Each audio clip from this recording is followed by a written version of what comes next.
What is up, you jackwagons? I am Speed Fury, and I am back with the next part of What If I Was in the My Hero Academia anime, and my foot is in the camera, excuse me. So last we left off, let's just say we just finished with well, it wasn't the cavalry battle, instead being a paintball tournament, which of course left Midoriya's team, which consisted of himself, Tenko, and Wesley, beating everybody else by turning into Inklings from Splatoon. Now we're going into the one-on-one battles. Now, how am I going to go about doing this? Well, to be honest, I don't really know. I have been thinking about how to go about it, but I haven't really decided on, who's going to be going up against who. For the most part, I'm going to keep some things the same, like Izuku fighting Shinzo, but unlike in the original, he's going to give Shinzo a chance to actually fight back. Well, physically, not like using only his quirk. Because unlike in the actual continuity, Izuku's a lot smarter and is a lot more, well, confident in himself, thanks to Wesley and Tenko being there for him and being friends with him. However, some things are going to be changed, like the fact that a few of the 1A girls are going to be present when they weren't present in the original battles. And there's also going to be a few changes, like Yayorozu not going down to Tokoyami this time thanks to her new powers. Same with Tsuyu. She wasn't in the battles last time, but she is this time. So, let's begin. As the battle starts, before Shinzo gets the chance to say anything, Izuku, pulling on the powers of Discord from My Little Pony, snaps his fingers and makes an actual zipper zip his mouth closed. Izuku then says something to Shinzo, telling him that he wants to give him a chance of fighting and he won't use his quirk, but he doesn't want Shinzo to use his either. He wants for them to both fight on equal footing, as he feels that it'd be more fair for him. Shinzo looked at Izuku for a minute before then simply nodding. He liked the fact that more of the 1A students were a lot more, nicer in this one, and he appreciated the fact that one of them in particular had really wanted him to actually replace one of them, that being Wesley, who told him that he would rather have him in the class than Mineta. Izuku then unzipped Shinzo's mouth and got into a fighting stance, Shinzo doing the same. As they began to fight, it was very noticeable that Izuku had the advantage. Unlike Shinzo, Izuku had done both physical, mental, and game training. Because remember, Izuku, Tenko, and Wesley's gaming side of the quirk increases their physical strength whenever they play video games and take more information in about said game. Luckily for Shinzo, though, he did manage to get a few hits in, as Izuku was taking it kind of easy on him. Unfortunately, he still ended up getting knocked out of the ring, but was still satisfied with what happened, as he felt this was a good way for him to get into 1A or 1B eventually. Unbeknownst to everybody else, Wesley had his fingers crossed for 1A because he really didn't want to deal with Mineta anymore. The next fight was between Tsuyu and Monoma. Now, unlike in canon, I actually allowed Monoma to be, involved in the story a bit more this time around. Unfortunately for Monoma, he's still all talk and doesn't really, back that up with anything other than trying to taunt his opponents, which is exactly how he tries to start the fight. Unfortunately for him, he wasn't ready for Tsuyu to launch herself at him faster than he expected somebody with a frog power to go forward. And upon launching herself, she almost hit him out. Luckily, he managed to dodge just in time. But when he tried to go and touch Tsuyu to copy her quirk, it didn't work. Because remember, Monoma cannot copy mutant type quirks. Well, I didn't really say that, but I don't know if he actually can or can't in the story, but I'm saying he can't for this one.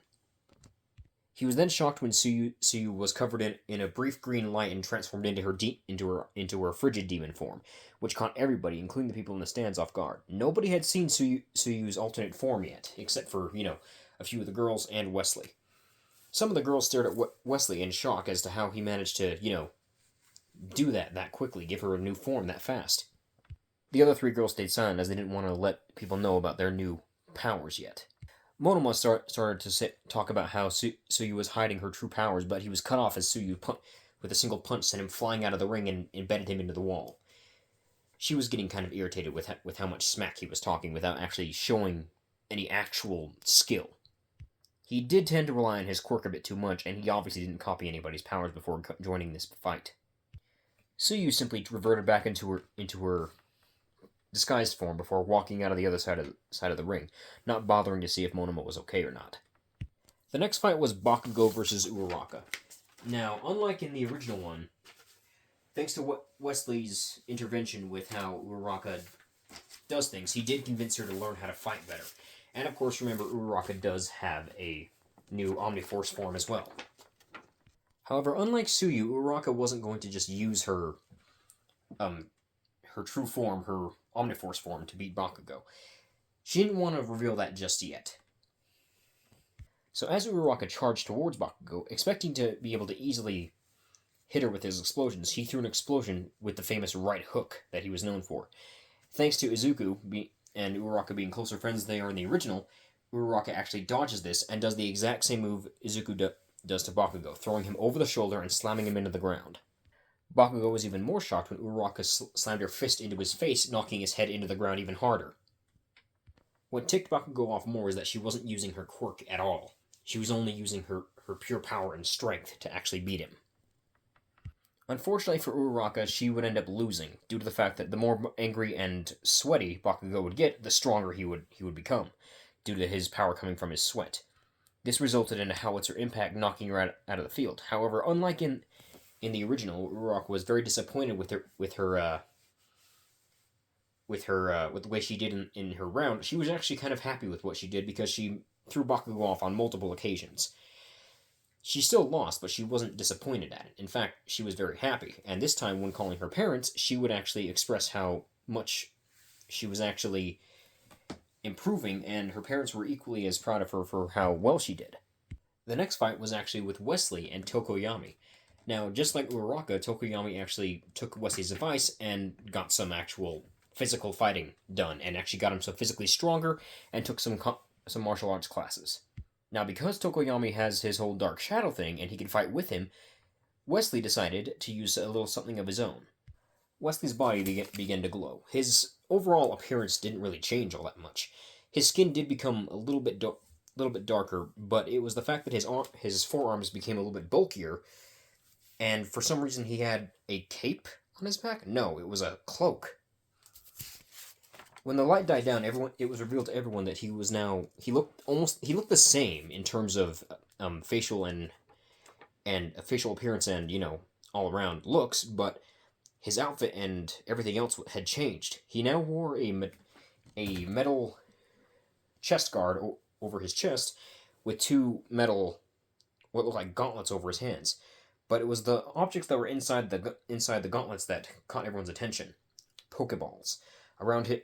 Around his shoulders and head were a red, black, and yellow cloak, with the inside of the cape being a light blue. He had turned into himself, sort of, but it was obviously meant to be a Pokemon trainer. Tokoyami was a bit surprised at this, before Wesley said, "I'll only be using one Pokemon for this, mostly because I want it to be fair. Dark Shadow versus my Pokemon, me versus you." Pointing one of his gauntlets towards Tokoyami as though he was about to fire something, a white beam blasted out of his suit to reveal a humanoid-shaped Pokemon. Although it was very much a Pokemon that was recognizable to most people that actually had known about Pokemon, Drex was still confused at the fact that not many people knew what that was, despite it being a Japanese thing. However, it was the fact that the Pokemon looked off for being what it was. It was clearly a Glaceon, if the weird head crest, or what looked like the head crest, was any indication. But she was noticeably female, was walking on two legs, and was wearing human-like clothes. She also had blue hair that was tied into a ponytail, and was already in a fighting stance. Most people who knew what Pokemon was were confused at the appearance of the Pokemon. Before Wesley simply shrugged and said, this version of me has happy accidents every now and then with this Pokemon. Take that how you will. Just not in a perverted way. You believe it or not, her appearance is actually an accident. Tokoyami then shrugged before Wesley then looked over at Glaceon and said, "Frostbite. Go after the shadow creature. I'll take on the bird-headed guy." The Glaceon, now known as Frostbite, turned her head towards him and simply nodded before rushing at the shadow, while Wesley charged towards Tokoyami. Unfortunately, while Tokoyami did have some more fighting practice, he still couldn't really do much damage to somebody's hands when they were wielding metal gauntlets over their arms. Wesley did apologize for that, but he said that in order to actually be able to use Glaceon and some of his other Pokemon, he would have to stay in this form. Instead, Wesley resorted to using kicks to better let Tokoyami actually land some hits in. However, Tokoyami noticed that the Glaceon in the background, who now had her fists covered it up to her forearms, up to her elbows, covered in this weird icy-like gauntlets that she made, had been using the gauntlets to reflect the sunlight into Dark Shadow's eyes, weakening him. Looks like she had figured out what his weakness was. Tokoyami should not have taken his eyes off of Wesley, though, and was met with a fist to the face for it. Tokoyami almost getting knocked over by the attack, but luckily regaining his, footing. Dark Shadow then had to retreat back to Tokoyami's side as the light reflecting was getting a bit too much for him. This would put Wesley at an advantage, though, as he looked back at his Pokemon and simply gave her a nod before she was shrouded in what looked like a small storm of snow. When the storm dissipated, her hair had now turned black, and her fur and her clothing had transformed to match more of his appearance. Wesley smirked at this and said, "I've been waiting to use this." Glaceon, or Frostbite, had taken on her Battle Bond ability form, a form that was only meant to be used in a Pokemon named Greninja, but he took some liberties with his fan fictions. It was when a blast of ice that took on the shape of a similar energy blast from a certain spiky-haired hero that knocked both him and Dark Shadow flying out of the ring. Both Frostbite and Wesley looked at one another before Frostbite said, "I think I may have gone a bit overboard with that one." Wesley just shrugged and said, "Hey, I gave the order. I think let's just say we both did and leave it at that." Afterwards, Wesley paused for a minute before realizing that he just had an actual conversation with Frostbite. He slowly turned his head towards Frostbite and said, "Did you just speak?" For anyone not in the know, whenever Wesley summons one of his characters to help him fight, they are not capable of speaking, nor are they capable of like having actual thoughts. The only thing they were actually capable of they always had a blank face, and in whatever order he would give them, they would follow. As Frostbite transformed back into her regular form, Wesley just stared at her for a second before saying, "You guys aren't normally supposed to be able to respond to anything I say, nor are you supposed to be able to talk." He was taking this rather well for one of his known downsides of his quirk not taking effect. One of the main downside being, while he could bring his creations out into the real world to help him fight or something like that, they never really took on, life for themselves. This was new for him. Deciding not to think much of it, he decided to return Frostbite back into his gauntlet, which she went back in. However, when he transformed back to his true form, Frostbite's Pokeball did not go with him, and it instead fell to the ground. He stared at her Pokeball for a minute before picking it up. He was confused. Usually all of the entirety of whatever form he turned into was supposed to disappear with him. It didn't. Frostbite's Pokeball was still there. He deactivated his quirk. It should be gone with him, with the form that he used. Remembering that he was still on the field, he decided to run back into the hallway, trying to figure this out later as to why this is happening. The next fight was between Tenko, which I still don't have a picture for, surprisingly. I don't know why I haven't drawn that yet, and Momo. Now, normally you'd expect one of them is going to lose, but remember, with Momo's new form, with the fact that she is an Inferno Demon now, and her Inferno Demon power is the ability to copy other people's powers, all she has to do is copy Tenko's gaming power. Unfortunately for her, she hasn't had much experience in terms of gaming, but remember, it's not just gaming focused, it's media focused as well. And thanks to many of the anime and other things that she's watched, she knows exactly what to pull on. And what does she pull on? A certain spiky-haired female warrior from a certain anime that has way too many overpowered characters for my liking. Listen to me, I'm talking like a hypocrite, and I made Gladiator Masters. Tenko, now staring at the very noticeable female Saiyan in front of him, who still looked like Momo Yaoyorozu, decided that he might as well return the gesture and also transformed into a Saiyan. Although this Saiyan looking like him instead of looking like any familiar ones. This resulted in the crowd getting all their attention wrapped up in the fight immediately, as they were expecting a classic Dragon Ball Z fight. They were not disappointed. The fight started with both of them in their base forms, and they were simply exchanging blows. It wasn't until Tenko started to get annoyed that he used his Super Saiyan form, with Momo also doing the same. Most of the people in the crowd were silent, watching in awe as they got to witness an actual real life Super Saiyan battle. They even got to witness some moves that Tenko and Momo had made up. Momo using a move she called the Kame Cannon, which is a combination of the Kamehameha and the special beam cannon, and the Tri-Gun, which is a combination of the Tri-Beam and the Gallic Gun. The fight ended, however, when Tenko used his more knowledge of the anime to transform it into a Super Saiyan Blue, which Momo had not actually gotten that far into the anime yet. This resulted in her getting knocked out more easily. However, she was still very much satisfied with how she did, as she felt that while she did put on a good show, she also showed how far she came, especially with the fact that she just barely copied a power that she'd never used before. Her self-esteem problems are less problematic here thanks to Wesley. He does a good job at helping people better their negative side effects, except for Mineta. He never learns. He's an idiot. We can all agree on that. As Tenko was heading back to the spectator seats, he found Izuku waiting for him at the entrance to the seats. Izuku looked at him with a bored expression before saying, "You held back." Tenko just shrugged before saying, "Ultra Instinct would have been way too unfair for Yaoyorozu." Wesley simply responded with, "He's got a point, you know." Tenko shot him a look and said, "Oh, like you're one to talk, mister. I'm not going to use my strongest character for anybody." "Tenko, you and I both know that I always have my strongest character in use.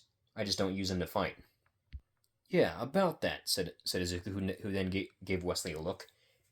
"How come you've never shown anybody else your real form? You're always in your disguised form." "I'm not ready to show that off yet. Mostly because I know what kind of people are out there, what kind of people would go crazy over that kind of power. Especially the HPSC. I've heard the rumors about what they did to Hawks. There's no way I'm giving them a sight of what I can truly do. They'll try to use me. I'm pretty sure they've already got their sights on you, considering what you've done so far," said Tenko. "Speaking of which, why did two of the girls lose so badly? You gave them Omniforce powers. Shouldn't they be more stronger than everybody else here?" "Well, for starters, I don't think Ochako is using her quirk," said Wesley, "or her Omniforce powers. I think she wanted to get back at Bakugo for, the way he talks about quirkless people, and especially Izuku. For Yaoyorozu, I think she was just too busy caught up in the moment. And you were too. Don't act like you weren't." Tenko rubbed the back of his head sheepishly and said, "Dragon Ball's cool." "It's predictable," said Wesley. "I like the anime too, but at least I don't use the powers every chance I get. Don't get me wrong, I like the show and all, and some bits of the manga, but the characters just aren't interesting to me," said Wesley. "You just don't like Goku because he's all brawn, no brain," said Tenko. Wesley was silent and didn't respond to it. Tenko just looked at him and said, "You're not gonna combat that with anything?" Wesley just said, "Do I look like I want to deny that?" "I don't like Goku. His character's just not interesting to me. Gohan's better, in my opinion. He's more down to earth. Less, I want to fight strong people and put the world in danger just to do that." "Oh, come on, he's not that bad," said Tenko. "He pushed Gohan into fighting somebody, and Gohan clearly isn't somebody who actually takes as much enjoyment out of fighting as Goku does. Not to mention he gave the person that Gohan was fighting a senzu bean, which resulted in him almost destroying the world. Do I really need to go into context of how idiotic Goku actually is? And my reasoning for not liking him?" said Wesley. Tenko shrugged before saying, "You're just a hater." "I have every right to hate Goku," said Wesley. "Can we please move on? Mina's about to get out in the field," said Izuku. Yeah, fine," said Wesley, him and Tenko both taking their seats in the spectators. Mina was up against Ibara Shiozaki.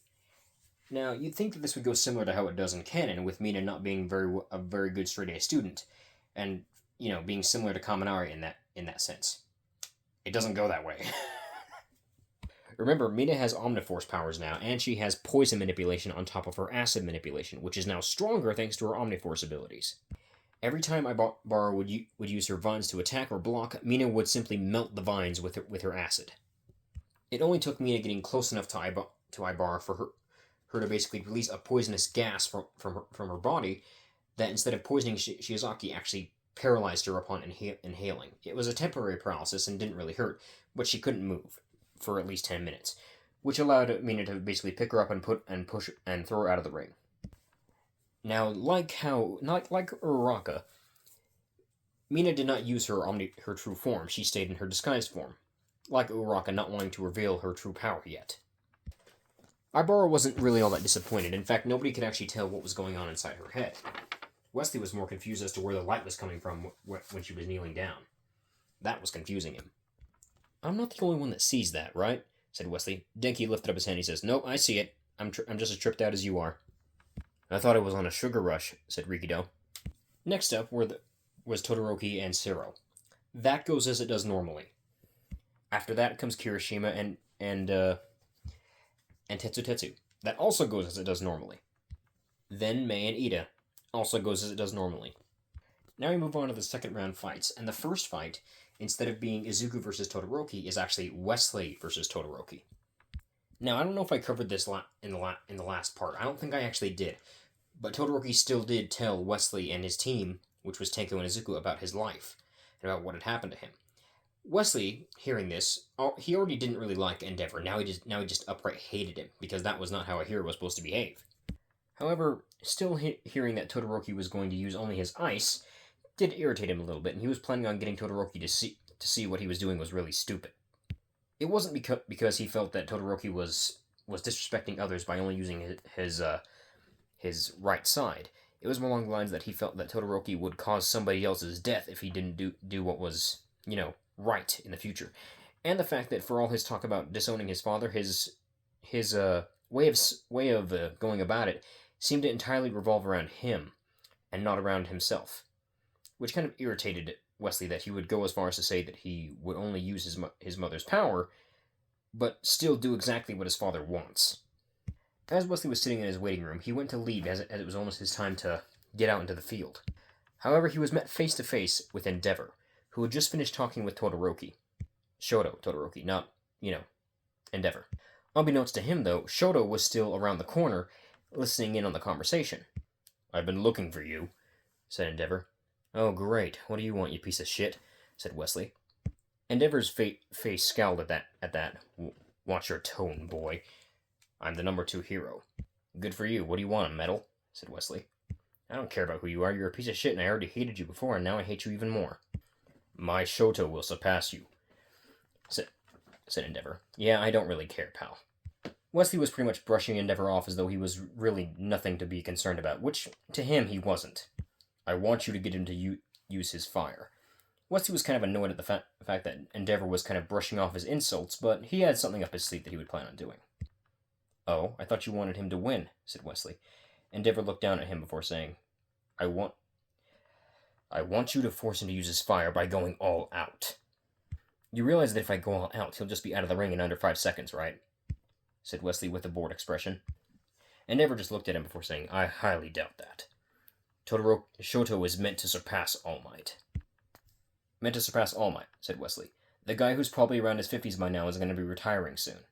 You realize how pointless this whole goal of yours is, right? If he's going to retire, it's going to be like within the next few months, and then you're just going to be the number 1 hero. Do you realize how pointless this whole thing is?" "I wouldn't expect a child to understand," said Endeavor. "And I didn't expect a childish, abusive asshole to be the number 2 hero, but here we are," said Wesley.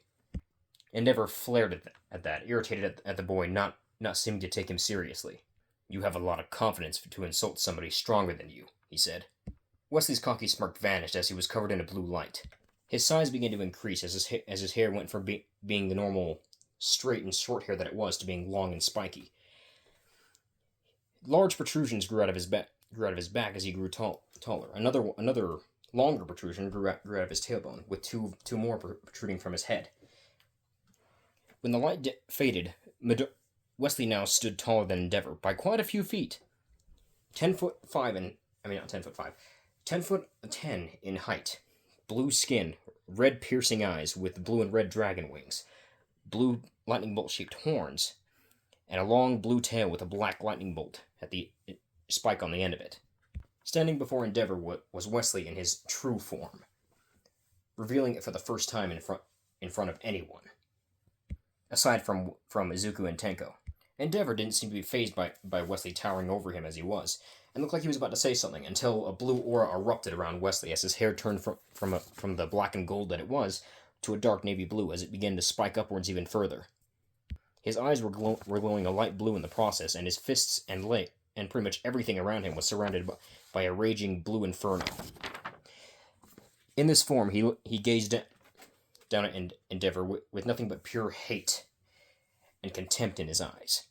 "And you're certainly arrogant for somebody who can be erased from reality with the snap of my fingers," said Wesley. "Or Speed Fury." "I will make Shoto use his fire," said Wesley, his voice echoing in the halls despite how quiet he was talking. "But not for you. I don't give a damn about you. I'll be doing it to stop him from doing something stupid. And your abuse is going to be the last thing in his mind. Your wants for him are going to be the last thing in his mind. You will barely be a thought in the back of that boy's head once I'm done showing him what it means to be a true hero. Once I'm done saving that boy from your heroic disguised villain ass. You're no hero, Enji Todoroki. You're a villain. No, a monster disguised in human skin."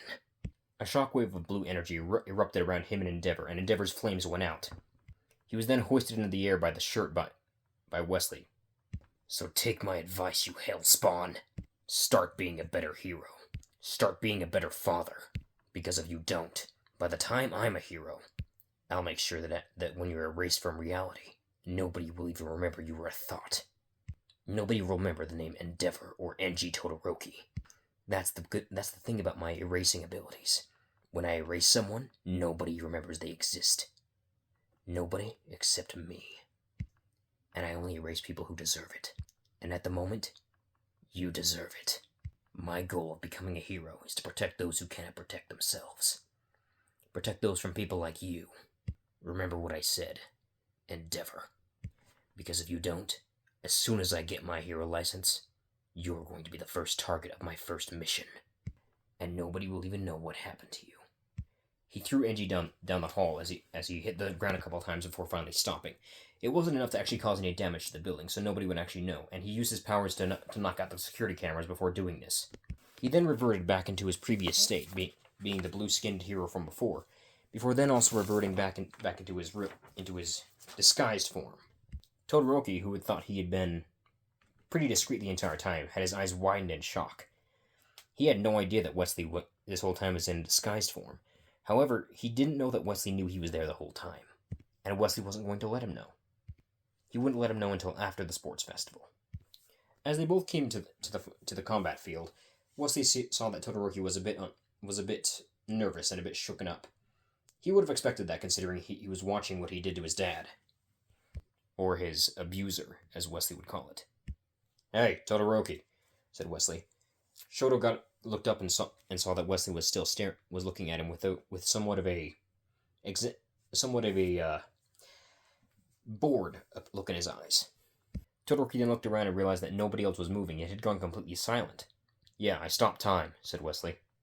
"Only you and I can talk at the moment. Well, talk to each other. Everybody else can talk, just, they don't hear what's going on with us." "Why?" said Todoroki. "You heard what I said to your dad." Todoroki was shocked at this. Wesley just rolled his eyes. "Dude, I knew you were there the whole time. You're not very silent." "Well, I mean, you are, but, not silent enough to somebody who can read minds." "Look, pal, I'm going to be straight with you. You're being really stupid about using your powers. Ice alone isn't going to be enough to save people out there." Todoroki was going to say something, but Wesley cut him off. "I'm not finished," said Wesley. "Look, man, I know you want to do this whole thing and not have, to use your dad's power, but at the end of the day, it's not really his power, it's yours. You decide how to use it. Unfortunately for you, you're not deciding to not use it for yourself. Your whole thing still kind of revolves around your old man. You're still doing exactly what he wants, but just not using your full power. Don't let that bastard win. Don't be the kind of hero he wants you to be. Be the kind of hero you want to be. You're not Rei Todoroki. You're not Enji Todoroki. You're Shoto Todoroki. Heck, I'm the perfect example of using powers that don't belong to me. Heck, you've seen me use powers from other video games and TV shows and stuff. Some of the powers I use are powers that belong to other characters from my own series. Heck, if it makes you feel better, after all this is said and done, I'll give you a third power just to spite your dad even more. But only if you stop being an idiot and use your full power." Todoroki had stopped listening at the time when Wesley had said that it was not his power and that and that was not Endeavor's power, and it was his. It was even more proven when he even more struck a chord with Todoroki when he told him that he gets to decide what kind of hero he wants to be, and not his old man. A tear came from Todoroki's eyes. He remembered what his mother had said once. He then let a small smile cross his face before saying thank you. It was soft, but Wesley heard it. Wesley knew what the thanks meant, and simply nodded before unfreezing time. Right as Midnight said, begin. Wesley simply stared at Todoroki before saying, let's do this. Todoroki's sides both lit up with ice and fire at the same time. Everyone was caught off guard by the immense firepower coming off of Todoroki. Wesley's form was then covered in a blue and orange glow, and was replaced with a character that looked like he had very similar powers to Todoroki. His hair and skin and everything was split directly down the middle, showing a clear theme with ice and fire. Let's fight half hot and half cold with fire and ice, he said. His hands lit up with multicolored light that was both blue and orange at the same time. As he began to charge it, Midnight and Cementos began to attempt to stop what they were doing. However, before they could even reach out, a barrier was put between their attacks and the two students. All right, Todoroki. I'll give you one of the strongest attacks I got in this form, he said. Todoroki shot his fire and ice attack forward, which was countered by Wesley clapping his hands together and sending a similar attack out while shouting out the words, Burning Frostbite. This caused a bunch of steam to erupt around everybody, including, well, not just steam, but an explosion afterwards. Nobody could see for a while, and Midnight was shocked that her and Cementos' powers were countered by a seemingly invisible barrier that was put up. When the dust and steam and smoke finally cleared, everyone could see that Todoroki was out of bounds, while Wesley still stood there in his flaming ice-esque form, with not a victorious smirk on his face, but simply a soft smile, showing that he had gotten through to Todoroki, even if he did beat him in the end. He walked over to Todoroki's side after Midnight had called him the winner, and simply crouched down as he transformed back to his normal form and healed Todoroki. Todoroki opened his eyes and looked up at Wesley. So, you done being a dumbass? Said Wesley. Todoroki snorted at this and simply took his hand and got up.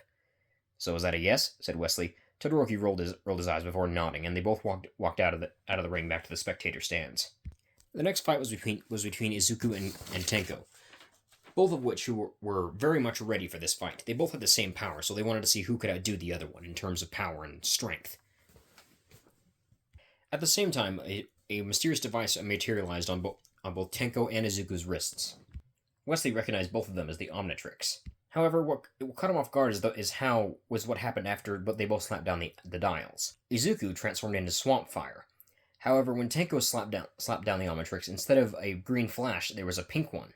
Instead of him transforming into an alien, a Kineceleran, or Accelerate, appeared next to him. However, it was female. Wesley was just confused at this before wondering, the Omnitrix isn't supposed to do that. What is that? He said. He then materialized a pair of binoculars in his hands to get a closer look at the Kineceleran, and he realized the Omnitrix symbol on his chest looked off.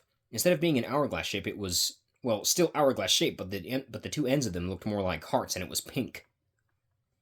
The alien was also a lot more physically attractive than he would have figured the alien to be in the Ben 10 series.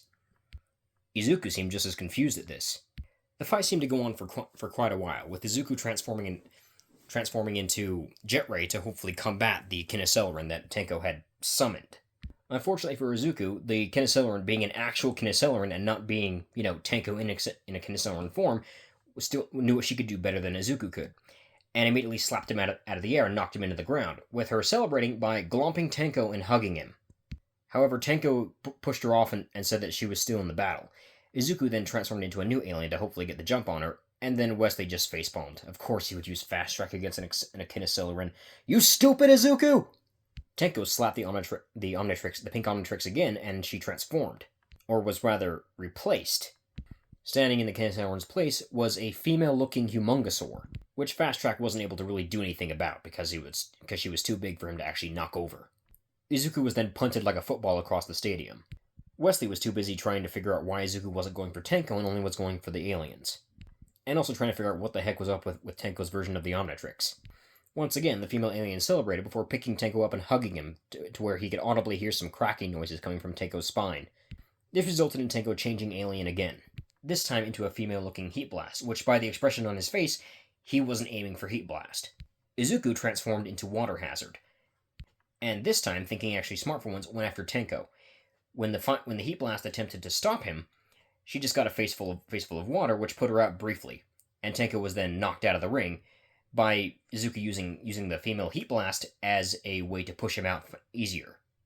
After which, the female heat blast was simply yelling at Tenko, and it looks like she was blaming him for the loss somehow. Tenko just slapped the Omnitrix again and sent the heat blast back into it. When Izuku and Tenko came back to the spectator seats, Wesley looked over at Tenko and said, "What the heck is wrong with your Omnitrix?" he said. "You mean the chaquetrix?" said Tenko. "The what?" said Wesley. "The I don't even know what that is." "It's a fanfiction," said Tenko. "Oh. Yeah, someone's horny," he said. Yes, they are," said Tenko. "Well, you clearly like it if you're using it," he said. "Hey, I got a bunch of waifus on my wrist. What's not to like?" Wesley just rolled his eyes at his friend's antics. Next up was Bakugo versus Kirishima. That goes how it does in canon. Now comes Momo versus Mina. Unfortunately, this doesn't go well for Mina because Momo still has access to Tenko's powers from before. Tapping into the Flash's powers, she actually used her abilities to do a bunch of research on some stuff she hadn't seen before. One of which included some of the Ben 10 stuff. Yeah, she just turned into goop and threw her out of the ring. For reference, Tenko's Omnitrix is red, Izuku's is green, and Wesley's is blue, while Momo's is black. The last fight of the rounds was Ida versus Tsuyu. Ida, trying to use the strategy that he would use on Ibara in the original, would ultimately fail as Tsuyu left behind a trail of slippery mucus, which caused him to slip on it and go out of the ring. Once again, another rather quick fight, which kind of disappointed Tsuyu a little bit, as she wanted to do a bit more showing off. Ida, however, was slightly disappointed in himself for not seeing that coming. And now we move on to the semifinals. Said semifinals consist of Wesley, Tenko, Bakugo, and Tsuyu. As for why Yayorozu was put back in the tournament, the other person who passed was Mineta, surprisingly, and he was actually taken out of the tournament for attempting a stunt with the cheerleaders, which was foiled, but attempting a stunt with the Class 1A and B girls, which was the cheerleading incident from the original continuity, that was luckily stopped by Wesley. This, however, means that there are 5 people left standing. But then Momo decided to back out due to the fact that, she felt that she had done enough, as is, and, to spite Mineta, because he deserves it, honestly. The first fight was Wesley versus Bakugo. Bakugo had been waiting for this. He'd been wanting to get revenge on Wesley for how much he had technically been putting him through. It was more along the lines of Wesley getting revenge on Izuku's behalf, but he didn't really pay attention to Bakugo's whole rant about the whole thing. Bakugo yelled at Wesley, saying he wanted him to use that Pokemon that he had used on him the first day they met, so that he could get his revenge the proper way. Wesley, however, smirked, and as soon as Midnight said begin, a puff of smoke engulfed Wesley. Suddenly the speakers began to come to life as a strange, jazzy song began playing. The song began to pick up in volume as the smoke was still present around the area. When the smoke disappeared, it revealed 3 Pokemon, all of which were female in appearance. A rabbit, a humanoid rabbit, and 2 more Pokemon that looked more human than the other one did. The humanoid rabbit and the belly-dancing looking one rushed towards Bakugo and began dealing multiple kinds of fighting-type blows at him, which was doing a lot of damage. The third one stayed a little bit farther behind, charging an attack. As Bakugo felt like he was about to get an opening in, as soon as he was about to release the attack, the 2 Pokemon parted while the third one unleashed the attack, shooting a pink beam of light at him. This sent him back flying quite a bit. What irritated him more was the fact that the 3 Pokemon that were fighting him seemed to be more feminine in appearance, all 3 of them attacking him repeatedly before backing off again. Also that the green and white one with the red spike going through its chest could hit him with an attack. Every time this happened, he would just get more and more frustrated. To make matters worse, he didn't know which one was Wesley. All he knew was that all 3 of them were attacking him with a rather unfair version of teamwork. It was when he finally got them to back off by using a large explosion that was big enough to hit both of them at the same time. However, the three Pokemon began to look at one another before smirking as they all were covered in a bright green light. Or not green, pink. The pink light began to grow and grow until they were covered into a spherical shape. When the light dispersed, the three Pokemon could be seen in a new form, forms that were stronger. The brown rabbit now having a strange fighting type-like appearance, while the pink belly dancing looking one had more arms. The one in the back, who had been attacking Bakugo with ranged attacks, now had a more poofier dress and had less green than it had before. They rushed at Bakugo again, Bakugo getting ready to counter their attacks, only this time, all three of them were doing a lot more damage than they were before. Their attacks were hitting a lot heavier. The next time they parted, Bakugo was expecting the blast of pink energy that was shot at him from before. However, this time the pink energy was a lot more powerful, and sent him flying out of the ring and down the hall of the other side of the arena. As the music kept playing, the three Pokemon raised their fists into the air, with the Pokemon in the back doing more of a curtsy than actually, doing the same thing the other two were doing. Izuku and Tenko were holding in their laughter at the fact that Bakugo was beaten by Team Charm from the Mystery Dungeon series. However, a certain member of Class 1B with black hair and a rather stoic expression was staring at the three Pokemon down in the arena. Her expression became slightly different as she smiled. "I'm going to make friends with that man," said Yui. The music then cut itself out as Wesley transformed all three of his forms back to normal. He had been controlling all of them simultaneously. Bakugo was taken to the infirmary as he had been knocked out by that last attack. "The amount of disrespect in that fight was hilarious," said Tenko as he patted Wesley on the back. "You beat Bakugo using Team Charm, an all-female team from the Mystery Dungeon series. Not only that, but you beat him in a 3-on-1 unfair battle." "He didn't even get to land a hit in," said Izuku. "You're evil," said Tenko. "Yes, I am," said Wesley. "And I'm not apologizing for what I did. If Midnight wanted me to stop, she would have stopped me. She did not." Izuku then left to go and do his fight with Tsuyu. As Tsuyu and Izuku stepped out onto the field, Tsuyu got ready and transformed into her true form. Izuku narrowed his eyes as he would begin to glow with his own green light. And that is where we are going to end it for now. If you enjoyed the video, like and subscribe. I will see you for the next one. Or, don't, because I don't really care.